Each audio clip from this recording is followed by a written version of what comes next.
તો ઉત્તર પ્રદેશના હાથરસમાં બનેલી એક અત્યંત કરુણ ઘટનામાં સત્સંગના કાર્યક્રમમાં 122થી વધુ લોકોના મોત થયા છે અને મોતનું કારણ હતું નાસભાગ. યુપીના હાથરસના ફુલરાય ગામમાં બાબા ભોલેના સત્સંગમાં મચેલી નાસભાગમાં મોતનો આંકડો વધીને 122 થયો છે અને હજુ પણ ઘણા બેહોશ હોવાથી આંકડો વધી શકે છે.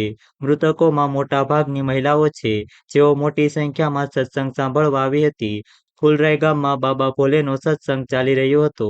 સત્સંગ કરનાર બાબા સ્થાનિક સ્તરે ખૂબ જ લોકપ્રિય છે અને તેમના કાર્યક્રમમાં ધાર્યા કરતાં વધારે લગભગ 1.25 લાખ લોકોની ભીડ આવી હતી. ગરમી અને બફારાના કારણે લોકોનો શ્વાસ રૂંધાવા લાગ્યો હતો.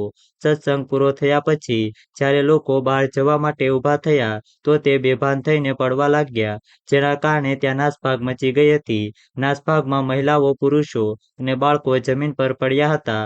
આ ઘટના બાદ સત્સંગ સ્થળેથી પ્રશાસન સ્થળે લાશો કાઢવાનું કામ શરૂ કરી દેવાયું હતું.